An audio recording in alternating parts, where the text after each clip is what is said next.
Welcome to DFS Insights. I am David G, joined here by my cousin and co-strategist, also David G. We're here to help you with your lineup construction for the Thursday night football single game over on FanDuel. We're going to be covering a few stats that we find important and give you two players that we think are going to help enhance your lineups to help get your lineups over the hump and into the money. So if you do like what you hear, if you please don't forget to hit that subscribe button as we do cover all of your NFL, UFC, and NBA coming up here coming soon needs. So now that I jumbled that all up, how'd you do in tonight's Monday night game with the 2-2 Saints visiting the 4-0 defending two-time champion Kansas City Chiefs? I actually only ended up doing the one lineup, busy with moving houses and stuff like that. So only threw in one last second lineup, placed in the money. Went with Juju Smith-Schuster, so he ended up doing fairly well. But I went with the Saints stack, playing the underdog card to try to get that leverage, but they didn't pull it out. Can't beat the Chiefs and the refs at the same game. So. Just, I know, right? Oh man. so Yeah, I did all right. I did four lineups and broke dead even. So nothing nothing I can complain. I didn't have any Juju Smith, so I missed out on that play. So you should have filled me in. I just saw that he ended up picking up some game time when Rice went out last game, so that's why I went with him, and he was 7K, so I took a shot there and panned out well. So yeah, now getting into here, your San Francisco and Seahawks. I was going to say, both teams actually kind of screwed me on my parlay, but that is what it is. But yeah, both teams coming in this week here. So 49ers traveling to Seattle. Both teams kind of need a win after devastating losses here in week 5. San Francisco falls to Cardinals, and then Seahawks got beat by the Giants. 49ers are coming in at the favorites, 3.5 favorites here, over under sitting at 47.5, so I can see they're going to probably be quite a bit of points scored in this. So keeping in mind here, San Francisco averages about 69 snaps, so that's pretty average, on the little higher side of average. Their breakdown of their snaps, 42% of it coming from run plays, 58% of it coming from pass plays, while Seattle, on the other hand, 71.6, slightly higher snap count, but their run to pass ratio is ridiculous. Run percentage is only at 29%, and their passing percentage, they pass on 71% of their plays. So that's insane. Yeah, for sure. Keep that in mind when you're doing your fantasy, your daily fantasy lineups here. Seattle's the throw happy. Keeping in mind that Walker was out after he's only been in 3 games, so after week 1 he got hurt. So hopefully, I have Walker, but hopefully they start running the ball more. Key injuries here, I think big factor in why 49ers fell to Cardinals was Jake Moody here. He is doubtful for this game. I'm assuming the 49ers are going to sign somebody before Thursday night. I hope so, because they look completely lost without a field goal kicker. And then obviously Christian McCaffrey is out for the season, but figured put him up there. Do you got anything else to add here before we get into our key players? George Kittle did also now pop up on the injury report again with the hurt ribs. So he is questionable. So, something to keep your eye on, but I see him muscling his way through because this is a tough divisional game. And unless something's torn or something, Kittle's going to be in there. But figured I'd just mention that to keep your eye on it. Yeah, I didn't want to list the defensive players because then I would have ran out of. I needed another screen or 2 scenes to go up here. No, I'm just kidding. So with that, we're about to give two key players each. Hopefully we don't overlap. We don't really consult with one another prior to this, we want to do individual who we think is best to give you guys the most unbiased selection here. So before we do, hit like, subscribe, notification bell. Really does help our channel, and we're looking, to grow, especially, with this football season and then the NBA. We love NBA single game over here on FanDuel. So let's get into it. I can start it off here. We'll go with one of the potential injuries here on the 49ers, and Mr. Deebo Samuel Sr. Yeah, I like him in this matchup. I mean, price tag crazy. The whole salary on this game is very low, which is very weird. So sure. Deebo's coming in at 12.5 salary. I do have him at the MVP position. This is you can play him, or you should if you're doing the more lineups you do. I think you play him a little bit more. So his yards per target, he's roughly getting targeted about 9 yards down the field, and his yards per reception are sitting at about 13, 14 yards when he catches it. Opponent's defense is actually coming in pretty strong coverage-wise, 75.5. I believe they're top 5 in coverage so far this year. Taking in consideration the first 5 weeks, that is. Projected ownership coming in at about 17% in utility. I'm projecting roughly about 10-ish, 10 to 12 in the MVP slot. He is projected 14.26, so I like him. It looks like Seattle got lit up the other day, Sunday, by Darius Slayton from the Giants. And I think Darius Slayton is kind of like their gadget player, and I can see Deebo basically filling that role here. So that's main reason I went with Deebo Samuel. Got the run potential. He does have the pass catching, and with the 12.5 salary, it wouldn't be hard to meet that. So that's what I got. Nice. Yeah, no, I love that play. I'll be having me a lot of Deebo Samuel for sure. As you mentioned, being like the gadget player, so he'll be out there. He can run the ball, and he's also, since we're so injured, he's also out there doing really well receiving wise. Middle of the field, even a little deep. We've beat the Seahawks the last 5 times we've played them. So obviously they're in our division. We play them twice a season. And Deebo, I know 2 of the last 3 times that we faced him had like over 100 yards, 6 receptions, and at least a touchdown in each, not in each game, but in 2 out of the 3. So he's definitely someone I'll be looking to target. He seems to do well against the Seahawks.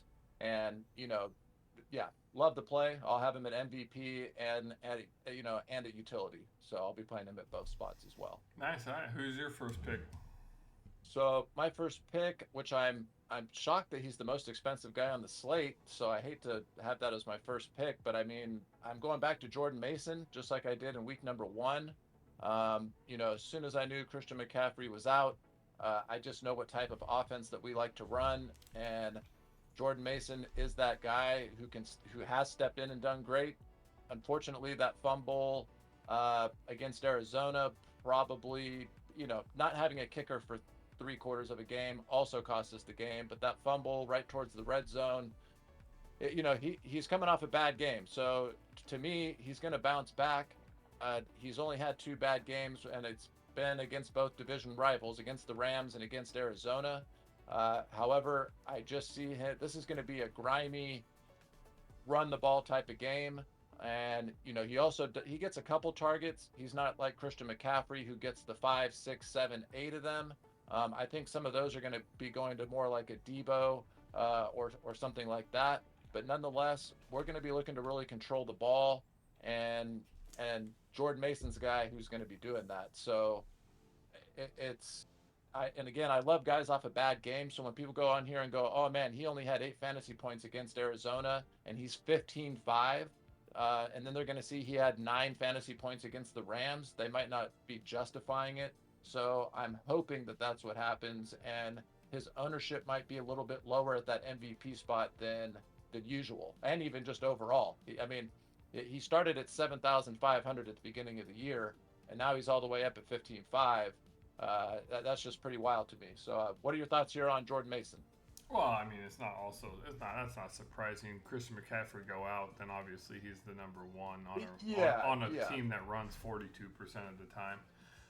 Yeah, no, I do like him in this matchup. I mean, Seattle's run defense isn't any joke either. They're coming in sixth right now in the NFL at a what is it, a 65.5, rating.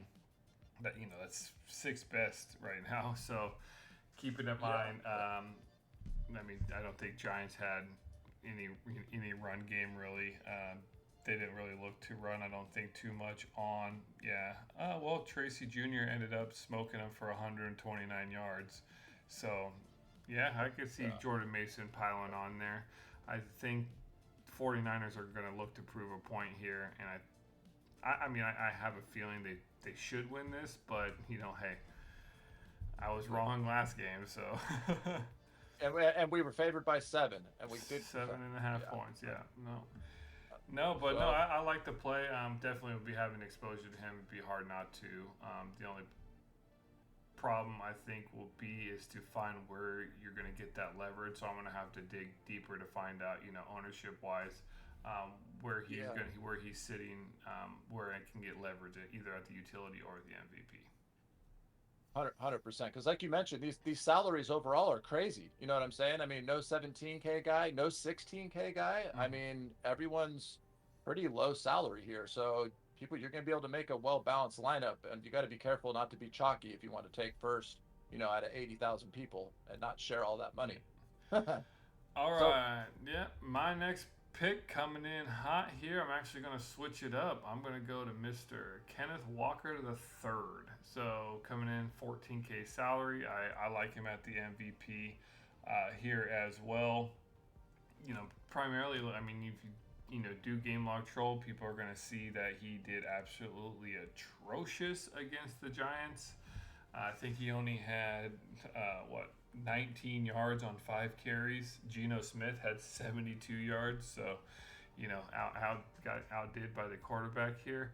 His red zone attempts, keeping in mind these stats are only based on 3 games. He was out injured for 3 games, so Charbonnet actually picked up. So hopefully he's stepping back more into that lead role. So in those 3 games, he's had 4 red zone attempts. 2 of them ended in a touchdown. Projected ownership's coming in about 23%, and I can see probably about 18 to 20% at the MVP. He is, I think, one of the highest projected players for the matchup, and the opponent's defense, 49ers rush defense, is actually pretty bad. They're coming in 26th right now in yeah, the it's not. league.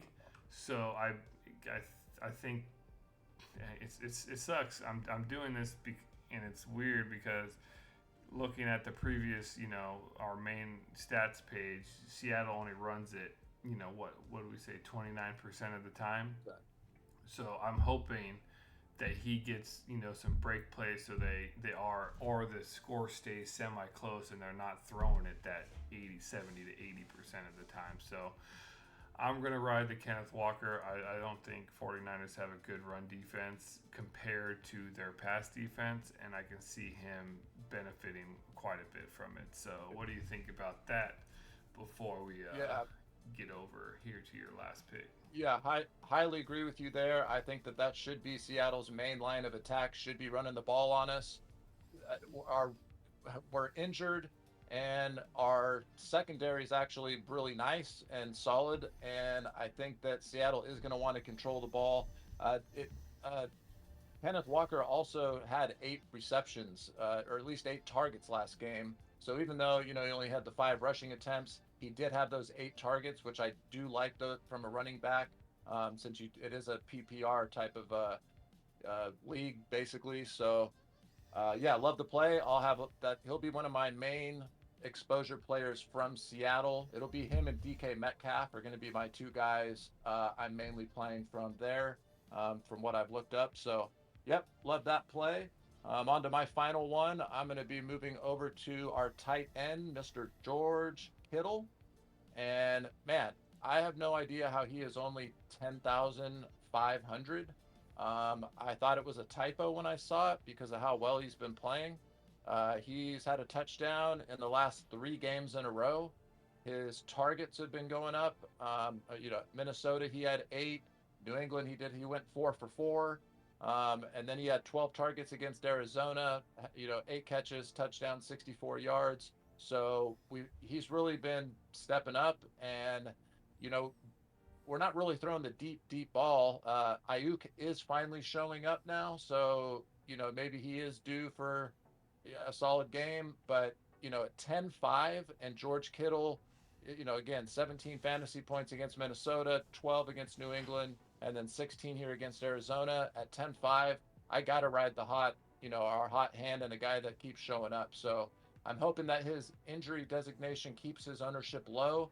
A lot of times in the NBA, that's what happens. So I'm hoping that just stays there all the way up until game time. As a 49er fan, I know he's going to play. So I'm just hoping, and again, they're the Seattle Seahawks are ranked in the bottom half of the league against the tight end position specifically. So I think that should be a place that we look to, take advantage of that. So what are your thoughts here on Mr. George Kittle? Again, I'll have him at MVP just a little bit. Maybe if I do 10 lineups, maybe in 2 of them, but definitely I'll be over the field in the utility spot with George Kittle. Yeah, no. I I do like him, but the only problem is that I have a feeling that he might be higher owned. I mean, his injury designation I think will lower it, but then I think his salary will raise it. I think if people do game log troll, they're going to see that he ended up with, I think, was it something crazy? Yeah, 12 targets And, that, and last that's because we game. didn't have a kicker, that we Well, were Ayuk forced. We also couldn't. had 12, but I mean, Yeah. the kicker. I mean, you still Well, could. we had to throw the ball though, because imagine we couldn't get into field goal position. So that game is a complete anomaly. But So imagine you guys he's didn't lose until the very end, so you what didn't really have to throw it. I mean, you guys could still run your but we regular lost. Well, offense. we lost by 1 point though, and had we been able to go for a field goal, then made just one field goal, then we win. You know what I'm saying? And we were unable to kick a field goal for 3 quarters because our kicker we didn't have one. Yeah, but I don't Like see how literally, that forces them to throw it more because than anything. it'd be okay. We're on our own 40-yard line or into their territory on their 40, and instead of going for a field goal, we're not going to punt. So now we're No, just I going understand. for it on fourth No, down. I You know what understand. I'm No, saying? I understand the why you guys lost by the 1 point because you couldn't kick the field goal. But I don't think losing the kicker would affect how they Oh, the pass or target. yeah. Yeah, I guess. So I guess my point was that we were going for it on fourth down, maybe 4 to 6 more times than usual. So those targets were spread out, so it would Oh yeah. inflate. But that's all. But Oh, okay. No, the I didn't know they went for it that many times. I was unable to yeah, watch. I was because unable to watch the actual full game on that one. So I watched and cried, so I overanalyzed it. no, but still, I mean, So Ayuk showed up. He had 12 targets. yeah, Both Kittle and Ayuk 8 catches apiece. Yeah, Kittle ended up with the touchdown. So that's my only concern there. Is people will game log troll and see that he is actually a pretty solid player at that 10-5. So at, I mean, for I'm what def it's worth for everyone up.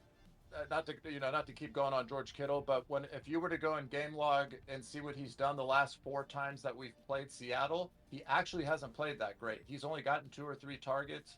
Now again, this is when we've had Christian McCaffrey. It's when we've had basically all of our guys. So this is a different version of the team. So obviously it's hard to go back that far.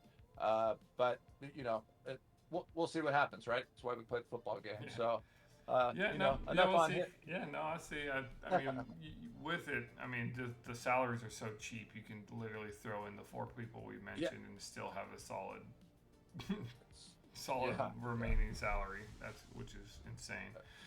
But no, yeah, I like it. Yeah, so you go. So you want to give, a look at our math model here for this upcoming Uh, Thursday okay, night nice. You game. didn't even. You didn't even tell me we had a math model for tonight for Thursday night's game. No, yeah, I ended up got everything updated with the stats, minus the Chiefs game, but so let's look at it. Let's see what math is showing. Let's see. 49ers projected 27.5 points, 65%, 65.4% chance to win. Seahawks 20.56. So yeah, it looks like 49ers about a 7-point victory here. The spread sitting at 49ers favored by 3.5 points. It looks like they got about a 58% chance for that to happen, to actually cover the spread there. Probability to win basically matches the same. So then you got the 47.5 over under. That kind of looks like a coin flip there. 50% chance, slightly over 50 to go for the under.